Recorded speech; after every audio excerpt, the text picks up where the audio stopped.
Arkadaşlar merhaba. Bugün sizlere topladığım otlardan çalkama nasıl yapılır onu göstereceğim. Şimdiden iyi seyirler diliyorum. Dün toplamıştım arkadaşlar bu otları. Çeşit çeşit otlarım var. Bir önceki videomda size göstermiştim topladığım otları ama onları ben yine çocuklarım geldi. Yine çalkama yaptım. Kullandım. Şimdi bunlar tekrar topladığım otlar. Gelincik daha fazla oldu. Bakın bunların hepsi gelincik. Şunu biliyorsunuz zaten. Yıldız otu diye söylemiştim size. Sinirotogillerden. Şunlar kuş otu. Aynı sefa otları. Topladım yine dün.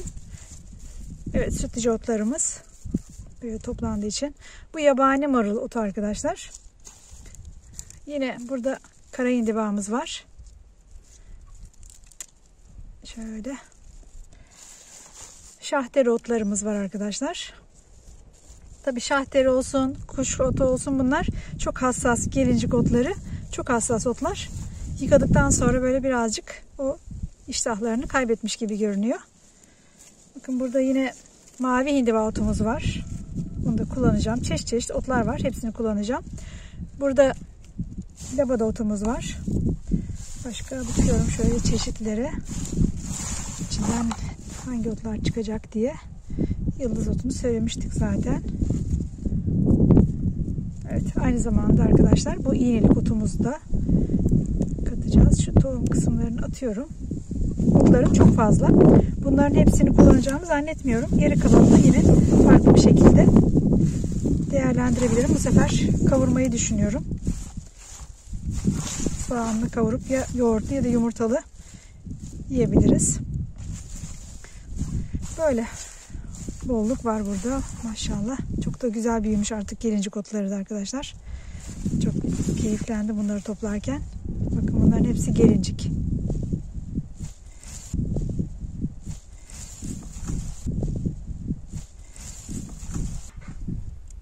Evet arkadaşlar, şimdi otları kesmeye başlayayım.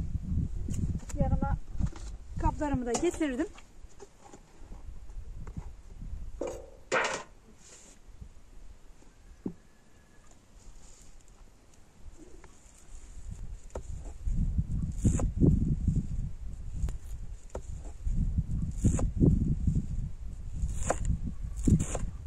Otları doğramakla başlıyorum işe.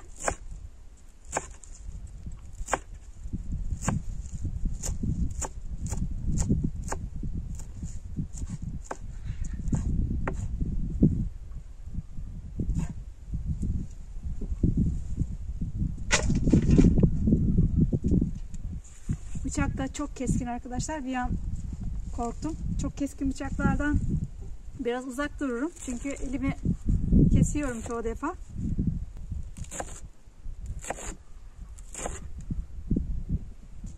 Bakar mısınız bıçağın keskinliğine?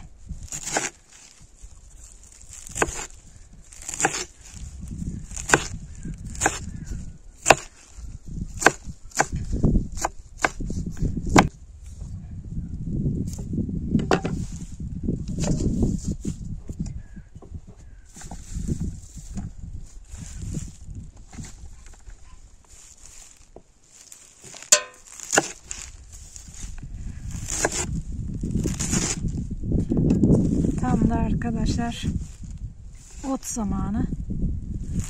Gelincikler özellikle geçen hafta ile bu hafta arasında çok fark etmiş. Çok büyümeye başlamışlar. Sanki 2 gündür de hava yaz geldi, bahar geldi gibi. Daha doğrusu kışı da yaşamadık.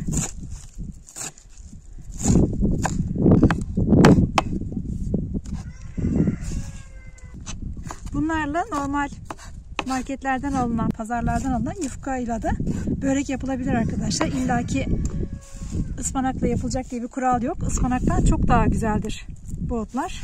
En azından benim için öyle. Urla'ya bir gün yolunuz düşerse orada yöresel olarak artık ot yemeklerinden, otlardan yapılan yemekler, börekler, çörekler ne varsa artık tanıtılmaya başlandı. Hatta biliyorsunuz Urla'nın ot festivali de var. Oralarda çeşit çeşit ot yemekleri yapılıyor. Çalkama mutlaka yapılıyor arkadaşlar. Genelde çalkama gelincik, iğnelik böyle ince otlarla yapılır. Ama ben labada da koydum içine. Onun dışında aynı sefa da koydum. Sütlüce de koyuyorum. Bakın şuradaki mesela sütlüce otu. Hepsiyle olur. Olmaz diye bir şey yok. Bazen bana yorumlardan yazıyorsunuz. Çiğ de yenir mi diye. Aslında her ot çiğ yenebilir. Yalnızca dikenli olan kenger gibi, şekilli bostan gibi veya büyük böyle tüylü otlar biraz zor yenir. İsterseniz yine de yiyebilirsiniz. Ama iğnelik olsun, gelincik olsun, labada olsun, bunları çiğ olarak da tüketebilirsiniz. Burada bir sınır yok arkadaşlar.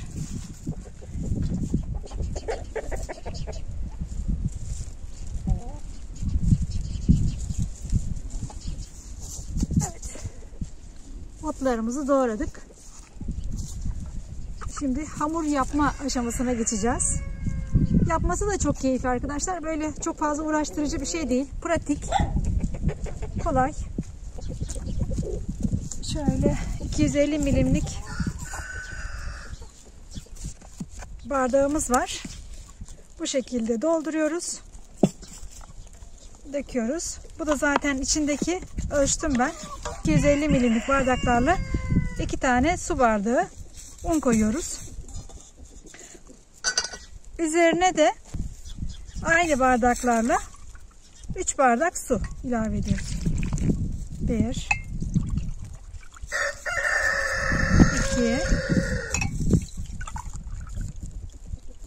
Bu kolay bir börek tarzıdır arkadaşlar. 1 çay kaşığı kabartma tozu atıyoruz içine.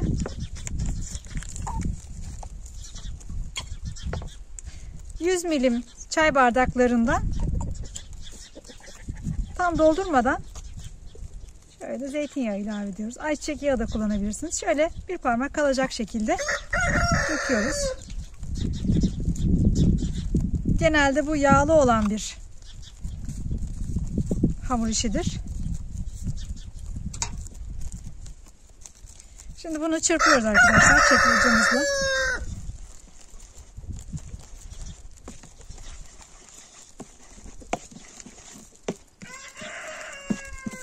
Benim peynirim tuzlu olduğu için tuz ilave etmedim. Siz peynirinizin durumuna göre tuz koyabilirsiniz içine.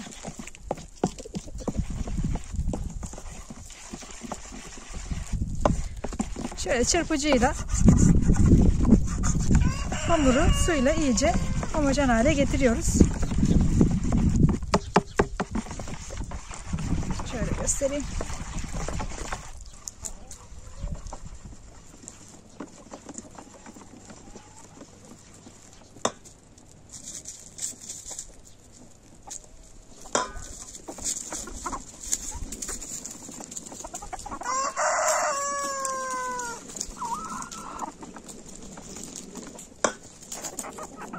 Peynir verelim.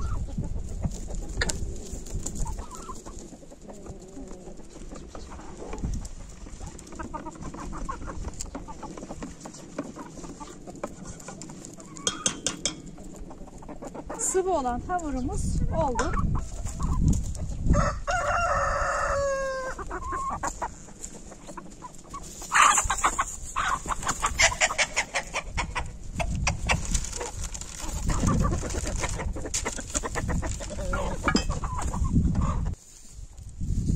Şimdi tepsimizi şöyle hazırladık. 2 tepsi yapacağım. Altına hamur harcımızı yayıyoruz.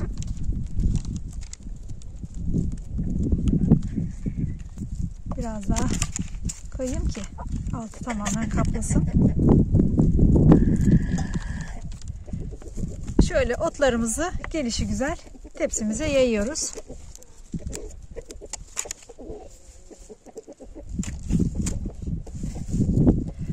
Ben otlarını bol kullanıyorum.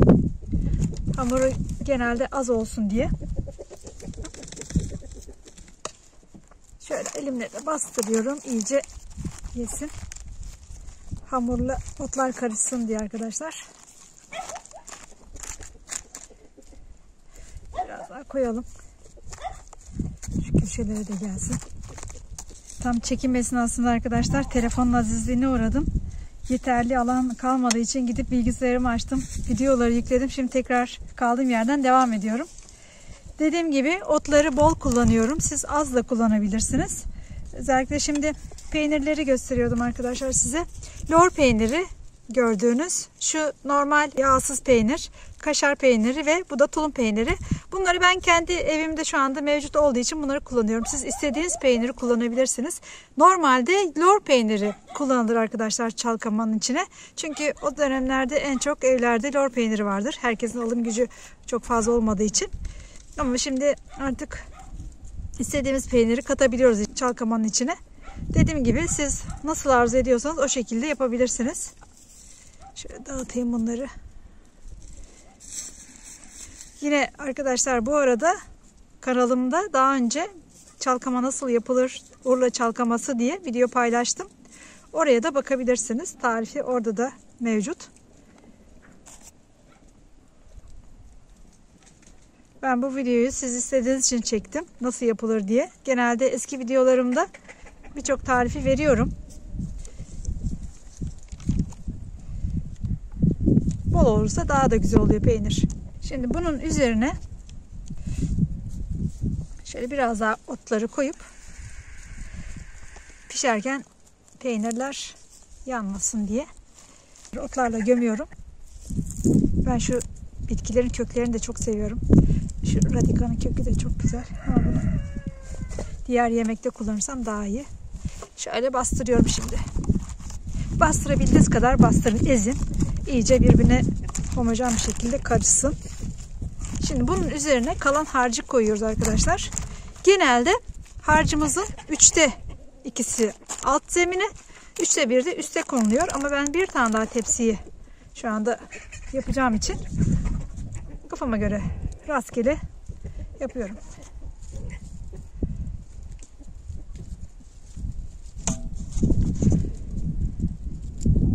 Bakın çok mayi, akışkan bir hamurumuz var. Evet, ince olursa çok daha güzel olur. Evet, bu şekilde yaptıktan sonra üzerine zeytinyağıyla şöyle gezdiriyoruz. Dediğim gibi çalkama yağlı olur. İster zeytinyağı kullanın, ister ayçiçek yağı, istediğiniz yağı kullanabilirsiniz. Bizim Ege'de zeytinyağı daha fazla olduğu için, genelde evlerimizde bol olduğu için bu zeytinyağıyla bol bol bunu serse. Evet, gördüğünüz gibi şu anda tepsimiz hazır. Şimdi diğer tepsiye geçiyorum. Kolay bir tarif. Özellikle hamur işlerini, hamur açmayı bilmeyenler için kolay bir tarif. Ben yani şöyle göstereyim size. Bol bol otları atalım. Şöyle bastıralım iyice.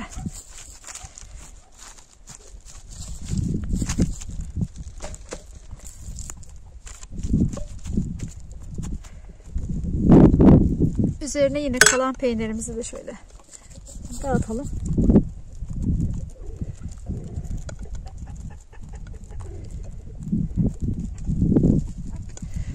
Özellikle kaşar peyniri de yerken böyle sünüyor. Çok güzel oluyor arkadaşlar. Böyle bir parça en azından kaşar peyniri kullanabilirsiniz. Şimdi gideyim şöyle birazcık daha hamur yapıp geleyim.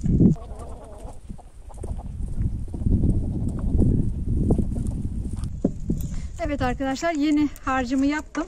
Şimdi şöyle bastırayım hatta birazcık. Biraz daha ot katayım. Bol olsun.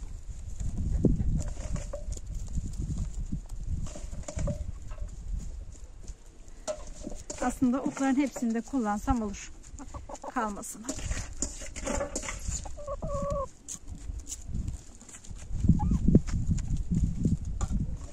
Bir bardak undan yaptım. Üzerine aynı şekilde diğer tepside olduğu gibi gezdiriyorum harcımı.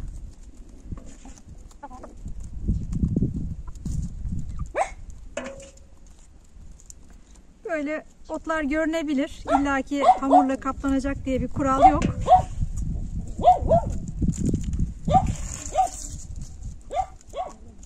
Şimdi önceki tepsimde yaptığım gibi şöyle zeytinyağını yine gezdiriyorum bolca.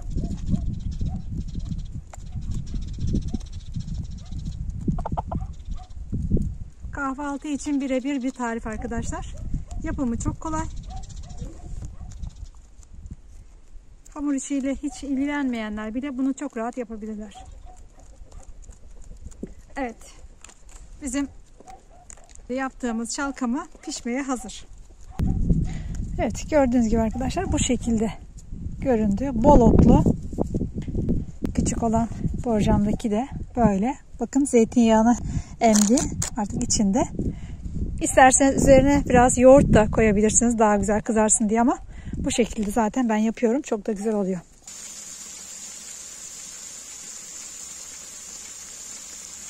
Nihayet çalkamamız pişti arkadaşlar. Diğer tepsiyi de fırına koydum. O da pişmekte şu anda. Şimdi bunu size keserek göstereceğim. Neyse ki sıcaklığı geçti. Şöyle yine dilimleyeyim bunları.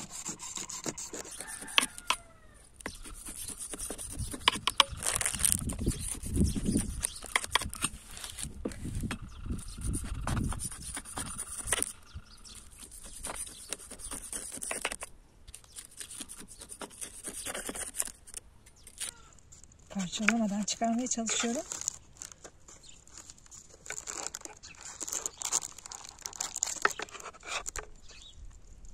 Evet.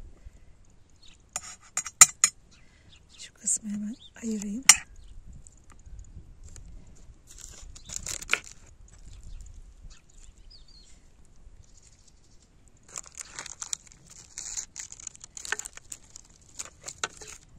Dediğim gibi arkadaşlar bu yağlı olan bir börek türüdür. Yanında ya zeytin yersiniz ya da yoğurtla. Yoğurda bandıra bandıra böyle tüketebilirsiniz. Şimdi size yakından göstermeye çalışayım. Evet arkadaşlar, böreğimiz bu şekilde servis edilebilir. Güzelce de kızardı. Peynirler, özellikle üst tarafta kalanlar çok daha güzel böyle bir görüntü oluşturuyor. Şöyle dokusunu da göstermeye çalışayım. Alt tarafı hafif yağlı gibi görünüyor ama yerken bu yağ rahatsız etmiyor sizi. Hemen şunu da kaldıralım. Bakın arkadaşlar.